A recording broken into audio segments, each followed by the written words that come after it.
"She's lucky to have you," the night nurse said softly. "Most people don't stay." Brennan LaCroix had been awake for 19 hours. He was sitting in a plastic chair outside room 412 at St. Michael's Hospital in downtown Toronto, still wearing his security uniform. The navy jacket, the ID badge, clipped crooked at his lapel, and he had not intended to still be there. He had intended to give a statement and leave. He had given the statement, he had not left. The nurse, whose badge read Audrey RN, was looking at him with the particular warmth of someone who had worked too many overnight shifts to waste softness on anything undeserved. "Her partner?" Audrey asked. Brennan opened his mouth. He was not her partner. He was the night security supervisor who had pulled her out of a stalled elevator car 22 hours ago in a building 3 blocks away where he had been covering a shift for a colleague with food poisoning. He had heard the hydraulics seize from the lobby, a low grinding note that he recognized the way he recognized most things about to go wrong. Not with certainty, but with the unease of someone who had spent too many years listening for sounds that didn't belong. He had taken the stairwell to the 7th floor, manually released the emergency interlock on the stuck cab, and pulled a woman he had never met through the gap in the doors before the counterweight cables finally gave, and the car dropped 4 floors to the bottom of the shaft. He had not known her name until the paramedics arrived.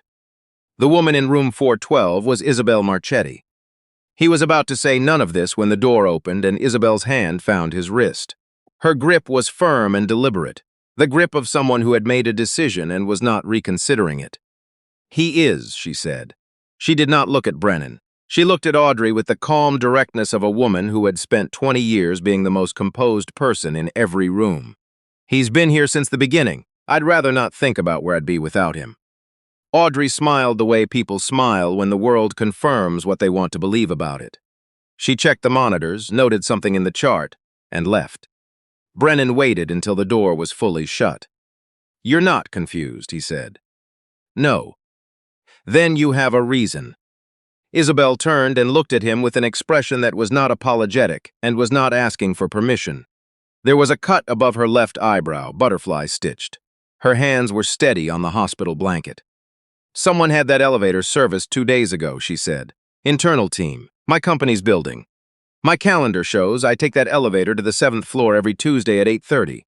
Whoever did this knows my schedule." She paused. "And they know I'm here now." Brennan said nothing. "You're a security professional. You pulled me out of a shaft in the dark and didn't hesitate." She met his eyes. "I need someone they won't look at twice. A partner who stayed all night is invisible. A lawyer or an investigator is a target." He should have said no. He had a 9-year-old son at home with his mother, a shift to cover in the morning, and no particular reason to be the person this woman was looking for.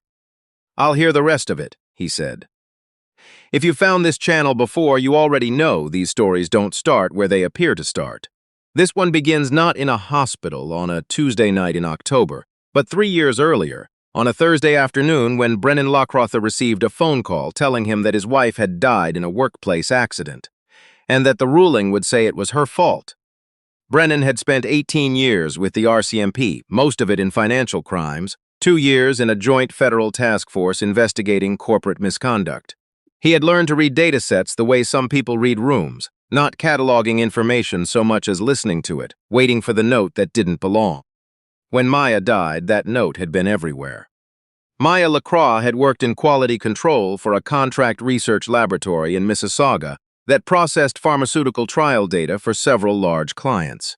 She had been quiet about her work the way that careful people are quiet about things they haven't finished thinking through. 3 weeks before she died, she had used the word discrepancy at the dinner table, once, then changed the subject. Brennan had told himself he would ask about it that weekend. The weekend didn't come. The official findings cited improper handling of hazardous materials. The lab safety officer signed the report within 48 hours. Brennan had read it 11 times and believed none of it. He left the RCMP 8 months after Maya's death. Not dramatically, not with a scene.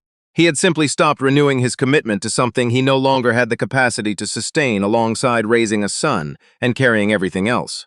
He took the security position because it gave him evenings, gave him mornings, gave him the particular freedom of a job that asked nothing of him after he walked out the door. And in the back bedroom of their house in Etobicoke, on a shelf he'd built himself, he had kept every file he could reconstruct.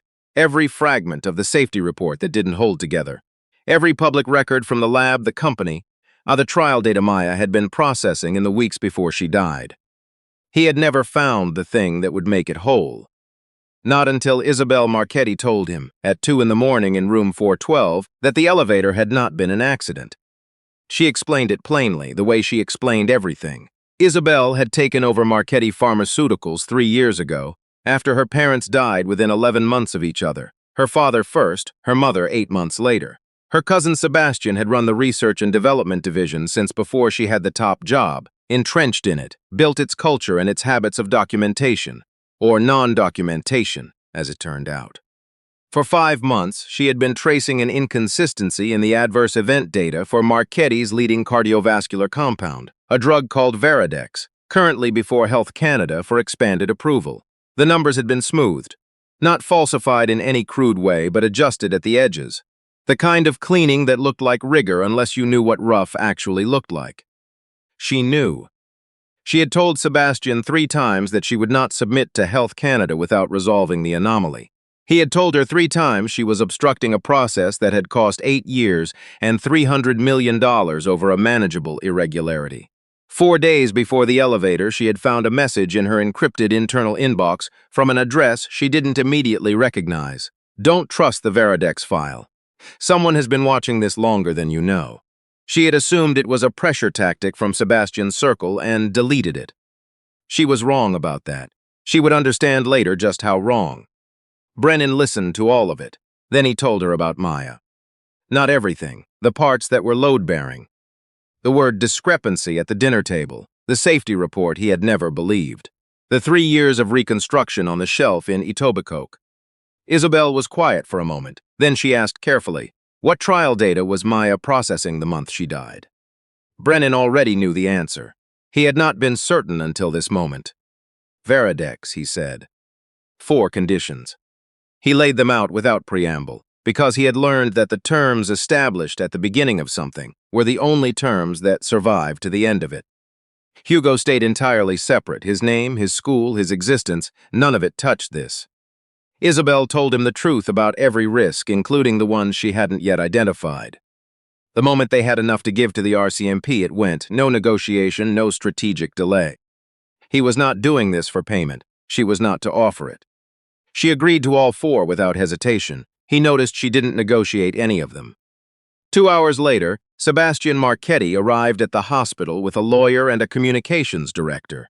He was composed the way men who have rehearsed composure are composed. The suit was correct, the expression calibrated, the concern audible without being legible. He stood in the doorway and assessed Brennan with the flat professionalism of someone trained to clock threats before they declared themselves. This is Brennan, Isobel said, my partner. Brennan did not look away from Sebastian. He understood, in the particular way that investigative experience makes certain things clear without requiring analysis, that he had just stepped into a position rather than a conversation. He was now the person standing closest to Isobel Marchetti, which meant he was standing between Sebastian and whatever Sebastian still needed to take from her. He was also, he understood, the reason someone had already typed his description into a threat assessment. The family property was a cottage on the eastern shore of Lake Muskoka, 3 hours north of the city on roads that thinned and quieted the further they drove from Toronto. Isobel had not been there since her mother was alive. She walked through it the way people walk through places that hold the before of something. Not quite nostalgic, more the way you take inventory after a flood. Brennan set the files on the kitchen table and began to work. He had brought his own archive, the reconstructed documents, the fragments of Maya's case, 4 years of patient accumulation, transferred to an encrypted drive he kept in a locked drawer at the office. He had uploaded a skippy to a private cloud account 18 months earlier, after a night when he'd thought carefully about what it would mean to lose the only record he had. He pulled up the Veradex trial data alongside Marchetti's public regulatory submissions. It took less than 2 hours to find it. Not the anomaly, he'd expected that. What he found was the method. The adverse events hadn't been removed, they had been reclassified. Patients who experienced cardiac complications during the trial had been recoded as pre-existing condition cases, excluded from the analysis on technical grounds that were individually defensible and collectively impossible. It required someone with deep access to the trial database, someone who understood exactly where the line was between adjustable and fraudulent, and someone who had been doing it long enough to be comfortable. Sebastian had run that division for 11 years. He would have had access to Maya's lab reports, Brennan said, not a question. Isobel looked at the data on the screen. He contracted all quality control work for Verkaradex through that lab. He selected it specifically. She stopped. I didn't know Maya worked there. I didn't know there was a problem with the QC data until 6 months ago. By then, her records had been reclassified as an unrelated workplace incident. She said it precisely, the way you carry something breakable. I know that doesn't. No, Brennan said, it doesn't. The silence that followed was not comfortable. It was not meant to be. He sat with what he now knew, that the company name on the folder in front of him was the same company whose CEO was sitting across the table. He sat with the specific weight of that and didn't try to put it down because that wasn't how it worked. He stayed anyway. The message came through the same encrypted channel as the first warning. This time, Isobel recognized the sender. Graham Sutherland, Marchetti's chief legal counsel, 61 years old, with the company longer than Isobel had been alive. A meticulous man, quiet in the way of people who listen more than they speak and remember everything they hear. He had been archiving for 4 years, adverse event reports, reclassification logs, internal memos about trial outcomes that had never reached the regulatory file. He had not come forward earlier because he knew Sebastian would have him removed before the documents reached anyone with authority to act on them. He needed someone to receive the files. He needed them to meet him at the Marchetti corporate campus, lower parking level, after hours. There was no clean way to enter as themselves. They entered as what they were supposed to be, her hand in the crook of his arm, unhurried, unremarkable. Isobel moved with the ease of someone who had spent 2 decades being watched and had learned to make it feel like nothing. Brennan moved the way he always moved, steadily, without announcement. When they reached the camera corridor, she stepped fractionally closer without saying anything. He registered the shift in her weight. He noticed the hand against his sleeve was trembling slightly. He noticed that her face showed nothing at all. They were 40 feet from the meeting point when the lights went out. Not a fuse. The entire underground level, every fixture, every strip. Simultaneous emergency lighting came on low along the base of the walls. Brennan pulled Isobel behind a concrete pillar before he had finished processing the decision. He heard an engine coming down the ramp, a dark SUV, no plates, moving too fast for a parking structure, headlights off. There were 2 men on foot. Brennan dealt with the first the way he had dealt with things in the field for 18 years, not cleanly, not without cost, but conclusively. He got the man's phone in the process. The message on the screen read, "Confirm she's signed, find the boy if she hasn't, eliminate the partner." Brennan read it twice. Find the boy, not we have the boy, not he's secured. Find, present tense, future action, which meant Hugo was not in anyone's hands, which meant his mother had gotten Hugo into the car and out of reach before anyone had started looking. He let that land, then he steadied. Graham had seen the disruption from the stairwell and pulled back. He texted 2 minutes later. The files were intact. He had another way to transfer them. They waited in a utility room off the back stairwell until the structure was clear. Sitting on the concrete floor in the dark with the door locked, Isobel stopped performing. The professional composure she had rebuilt since the hospital, the kind she wore because the occasion required it, was simply gone. She was just a person on a cold floor, tired in the specific way that has nothing to do with sleep. She said that after her parents died, Sebastian had been the constant. She had believed it was loyalty, because he family, and because she had needed it to be true. She understood now that it had been positioning. He had been the only person she thought she had left. Discovering that he had arranged her death didn't feel like betrayal alone. It felt like losing her family a second time. Brennan was quiet for a moment. Then he told her about the Thursday phone call, the weekend that didn't come. The years of telling himself he should have asked Maya more questions, should have been the person she brought the discrepancy to, instead of the one she'd been protecting from it. Isobel turned and looked at him in the dark. She took her time. Maya found something that powerful people had buried very carefully, she said. She was protecting the work until she knew what to do with it. That's not a gap between you. She paused. She knew you were going to be at the end of the day. That's not abandonment. That's just a Thursday. It was not a large statement. It didn't restore anything, but something in the way she said it, as a correction rather than a comfort, as though she was simply setting a fact straight, reached the part of him that had not been able to hear it in 3 years. He breathed out slowly. They sat in silence for a while after that, not an uncomfortable silence, something else entirely.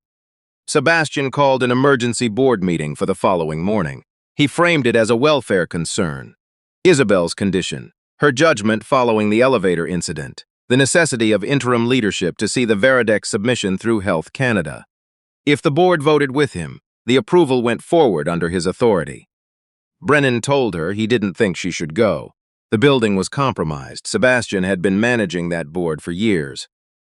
Isobel asked him a question he wasn't expecting. She asked whether he wanted to step back because the arrangement was finished, or because he was afraid of what had been forming between them over the past 4 days. He didn't answer. His phone rang. Hugo's voice was the most ordinary sound he had heard in 3 days. He wasn't calling about anything he'd seen on the news. He just said, "Dad, Grandma made pea soup. Are you coming home?" That was the whole question. And something opened in Brennan's chest that he hadn't known was sealed, because Hugo had asked that same question every single evening since Maya died. Not about the menu, about whether Brennan was coming back. He told Hugo he'd be late. He told him to eat without him. He told him he loved him, and Hugo said, "I know," and hung up. Brennan called his mother, gave her an address 2 towns over, and asked her to take Hugo there tonight, without telling anyone where they were going. His mother asked one question, "Are you safe?" He said yes. She said okay. He went back to find Isobel. She was standing at the window with her coat on. Before he could speak, she said, "I'm not going to let Hugo lose another parent." Brennan looked at her for a moment. "Then don't make him watch me lose you either." He reached for his jacket from the hook by the door. When he put it on, his hand caught something in the inside pocket, a small folded piece of paper, the kind folded with the careful precision of a 9-year-old who has decided something needs to be done properly. He unfolded it. A drawing, pencil, and green crayon. A house with a maple tree. 3 figures standing in front of it, tall, one small, the small one in the middle. The tall figure on the right had long hair sketched in loops. The tall figure on the left had a small rectangle on its chest that was meant, with the generous eye of a father, to be a security badge. Brennan stood in the hallway for a long moment. He didn't ask when Hugo had put it there. He folded it back along its original crease and moved it from his jacket pocket to his shirt pocket closer in. "Let's go," he said. The boardroom was on the 14th floor. 16 people around the table. Sebastian at the head, with the assurance of a man who had been preparing for this meeting longer than anyone in the room knew. Brennan set Graham's folder on the table and spoke. He did not raise his voice. He used the language of evidence, precise, sequenced, without editorial. He explained what the adverse event reclassifications showed, what the pattern across 11 years of data indicated, what the connection was between the Veridex trial and deaths that had been attributed to other causes. He pulled up his own archive on the room's display, the reconstruction built in the back bedroom in Etobicoke across 3 years of early mornings, the fragments of Maya's quality control reports, the reclassification timestamps, the internal communication threads that should not have existed if the data had been clean. He showed them Maya's name in the file. He kept his voice even. He was aware that every person in the room was watching him, and that the only person who mattered was Sebastian, who was watching him with the stillness of a man calculating whether the door was still open. Graham arrived 12 minutes in. He laid his folder on the table. 4 years of documentation. 38 adverse event cases reclassified. 14 fatalities attributed to pre-existing conditions, every one of them involving a patient whose file had passed through Sebastian's division in the 60 days before reclassification. Maya's file was on page 9. Isobel called for a formal motion, suspending executive authority pending regulatory review. Sebastian stood. He spoke with the composed authority of someone who had spent 11 years ensuring that if this moment arrived, he would have the room. He said Isobel was not well. He said the material had been manufactured by a man with a personal grievance. He said the board had a responsibility of care. He was thorough and certain, and had been preparing this argument for a long time. What he had not prepared for was the recording. Brennan had made it 2 nights earlier, in the parking structure, Sebastian's voice, clear and identifiable, giving an instruction that included the phrase, "Find the boy." He played it through the room's speaker system without announcement. The quality was imperfect, the content was not.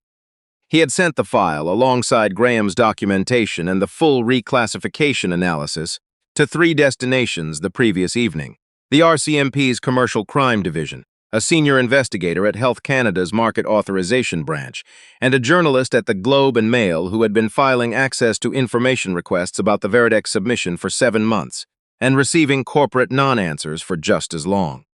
The responses had begun arriving before the board meeting started. Sebastian was escorted from the building through the same entrance he had used to bring them in. He said nothing. He had the expression of a man who had arrived at a contingency he'd once considered and dismissed as unlikely. The formal process took months. 38 cases were reopened, 14 fatalities reclassified. Health Canada suspended the Veridex submission pending independent audit. The families were contacted by a team Isobel assembled and supervised personally. She did not delegate the language of those letters. She wrote each one.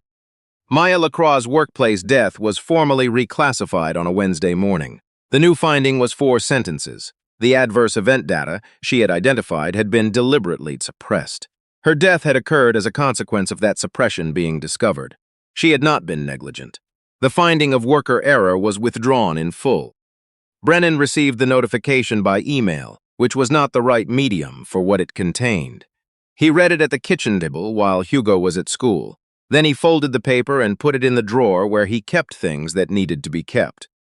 Isobel gave a statement to the press that did not minimize what Marchetti had done. She did not frame it as Sebastian's crime alone. She said the structure had permitted it, the compartmentalization, the approval culture, the way the organization had been built to keep certain questions from reaching the people with authority to ask them. Rebuilding that structure was her obligation, not a communications exercise. She established an independent pharmaceutical safety review board with an external chair and a full veto mechanism over any compound seeking Health Canada approval. She asked Brennan to lead it. He accepted on one condition. The building would carry the names of the 14 people who had died, not in a footnote. On the front of the building, at eye level, where no one who entered could fail to see them. She agreed without negotiating. Hugo took his time with Isobel. He was not a child who was managed or hurried. He watched, assessed, reached his own conclusions at his own pace, the way he had done everything since he was old enough to have opinions about things. He watched her for several weeks before he did anything deliberate. Then one afternoon he came downstairs with a photograph from the hallway shelf. Maya, taken the summer before Hugo was born, laughing at something outside the frame, and held it out. "Was she funny?" he asked. Isobel looked at the photograph for a long moment. "I think she must have been," she said. "Your dad still lights up when he talks about her, you can see it." Hugo looked at the photograph. Then he set it back on the shelf and went to get his shoes, because they were supposed to be getting poutine, and he had mentioned this twice already, and was genuinely hungry and not willing to wait longer. He didn't ask any more questions that afternoon. But after that, he stopped sitting still when Isobel came to the house. The follow-up appointment was 6 weeks after discharge. Audrey was on the same floor, same shift. She recognized them both before they reached the nurse's station and smiled with the warmth of someone who felt they had been present at the beginning of something. "What do I call him today?" she said. "The man who pulled you out of an elevator shaft, or the most dedicated partner I've ever seen in this ward?" Brennan started to speak. Isobel looked at him, a direct, clear look, the kind she used when she meant precisely what she was about to say. "Not my partner yet," she said. "But he's the person I'm in love with, and the only person I want to build something real with." Brennan was quiet. After a moment, he reached into his coat pocket and took out a key. Brass, worn at the bow, cut for the front door of the house in Etobicoke. The one with the extra room he had framed and insulated 2 winters ago, one weekend when Hugo was at his grandmother's and Brennan had needed something to do with his hands and his grief. He had finished the framing and then stopped, because he hadn't known what the room was for. He set the key on the counter in front of her. "No arrangement," he said. "No terms, just a door that's been waiting for someone to decide what it belongs to." Isobel picked up the key. She turned it once in her palm. Then she took his hand, firmly, deliberately, with full intention, and this time there was no nurse to perform it for, no threat being managed, no role being maintained.